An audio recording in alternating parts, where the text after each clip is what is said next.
Welcome to the Eat, Slay, Live podcast. And we are the Loxecutioners. We're going to be eating lightning and talking thunder and power bombing you right in the ear holes today. Welcome to the Eat, Slay, Live Daily Grow with myself, Todd Locks, the People's Champ. Happy freaking Friday. I had to check to make sure I was live on the Facebook thing here. It doesn't say I'm live on my little streaming platform. Lots to talk about today and not super prepared to do so as usual. First of all, what I am prepared to talk about is CSG Tax Services. Listen, you're close to the tax deadline. You don't want those heavily armed IRS tax agents knocking your door in, do you? Get a hold of Shea at CSG Tax Services. The phone number is on this post. Also, we are like number 12, number 13, thanking people that bought Kindly Savage Circuit t-shirts. Out of 115 people, bought 147 shirts. Today, I'm thanking Janine Parmentier. Janine bought 2 shirts, and I'm assuming one is for Mitch. Mitch has yet to participate in our Kindly Savage Circuit. He's been invited every time. He's an all-star in the area. We have invited him many times, but he hasn't been able to make it yet. Here's a picture of Mitch with my brother Ty. Mitch is also an assistant coach / good luck charm for the Staunton Bulldogs. We can't wait to get Mitch down here. He's a Special Olympics basketball star. When him and my boy, the Beast Man, meet, it's quite a collision course. So first of all, I'm going to do a little movie review. That's 2 mic touches, 2 drinks. A little movie review. The new Roadhouse just came out, starring, was it Jake Gyllenhaal? Is that how you say his name? I like Jake Gyllenhaal. He was great in Southpaw, the movie, the boxing movie. And then the notorious Conor McGregor. So... Sorry, that was god-awful. Conor McGregor.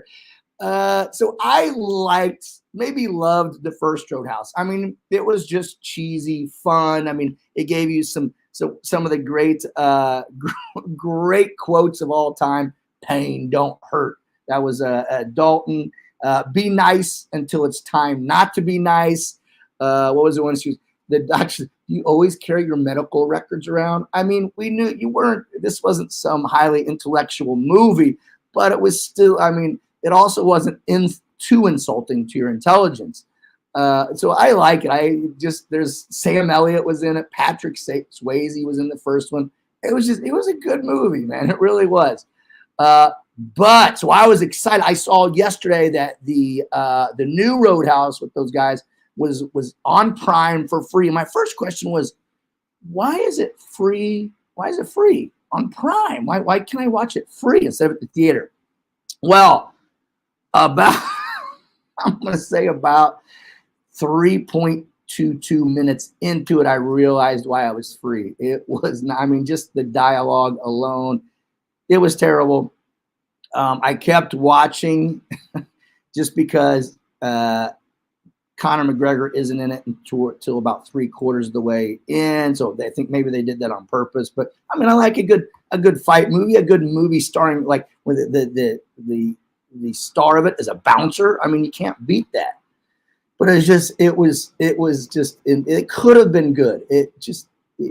I don't know what else to say on my throat punch movie scale. Out of 22 throat punches, I give it no throat punches. I just can't. It's just insulting. I didn't even finish it.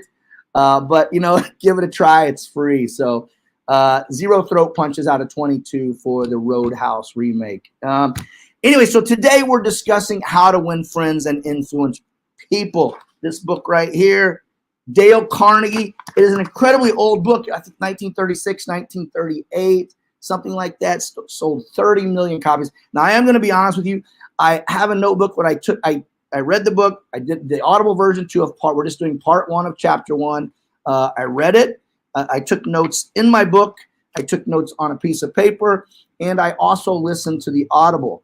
I forgot the notebook with talking about it. You know, I'm not a professional here if you couldn't tell, but I do have my book with me, and I have some of the notes and quotations that I put. Basically what this chapter is it's not really about how to win friends. I don't think this part is. It's more about how not to lose friends, I think, is how this. And let me say one thing about this book. I hate the title, How to Win Friends and Influence People. It should be a book more about leadership, a book more about being better socially, is something about just business and sales and things like that. How to treat people would make it better. So anyway, it starts out. It gives you some examples of just how people don't take responsibility for their actions. They talk about the guy named Two Gun Crowley. Man, I wish my name was Two Guns Locks instead of the People's Champ. They talk about Two Guns Crowley, a cop killer who just killed a cop for really no reason, for just asking for his ID, shot him down. They talk about Al Capone. Everybody knows the infamous gangster Al Capone in Chicago. A few other guys I hadn't heard of. This Dutch guy who was also just a bad man, a criminal. And what all these guys had in common, I mean, they killed people, they robbed, they still is that they just acted like they did no wrong. That they, that Crowley, he had said, under like in my in my heart, there's a weary heart, but a kind one, that I would do no harm to anyone. What, you shot a cop for no reason.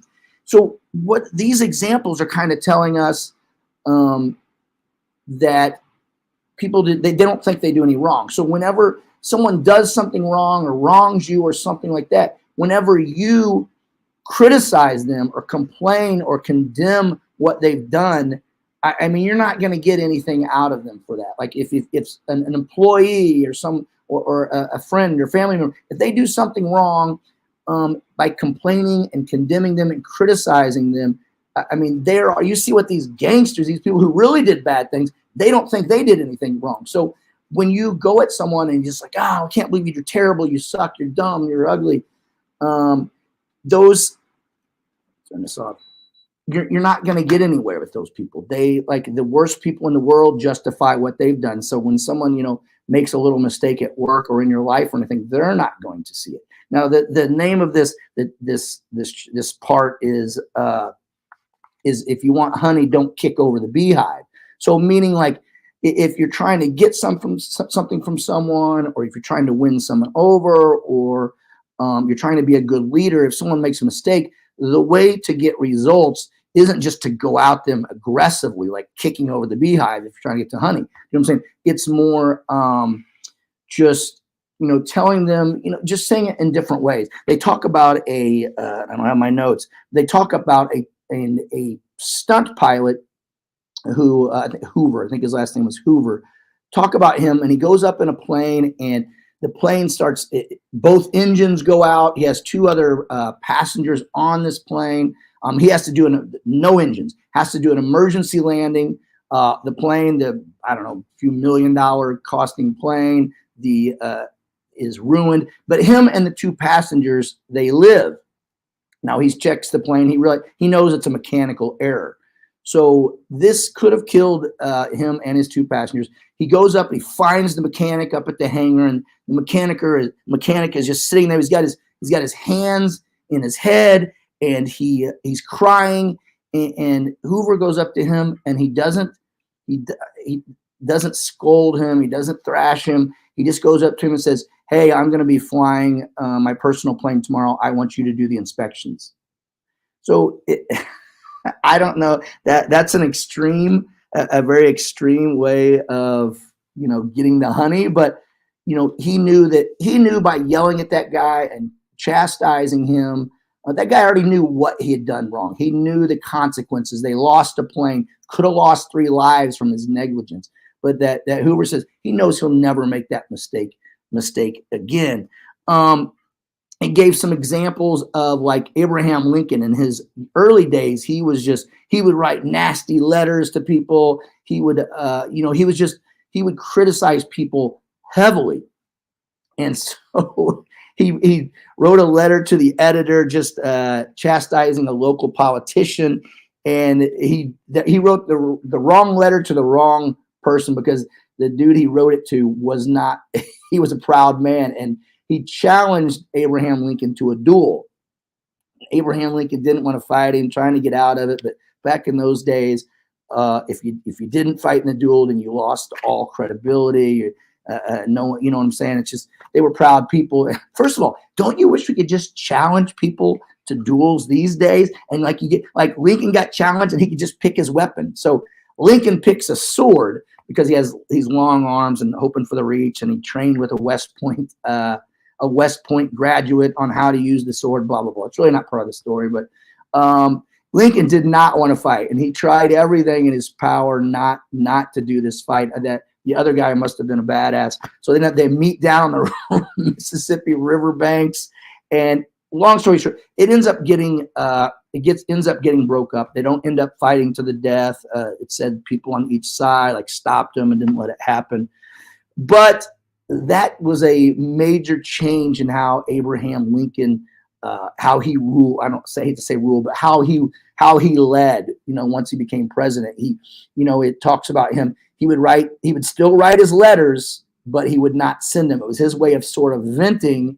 But then when there was a part where a general, I can't remember the general name, it's probably in my notebook, should have attacked General Lee. They had him trapped, and the general did not attack. He could have probably won the war if he did it at this point.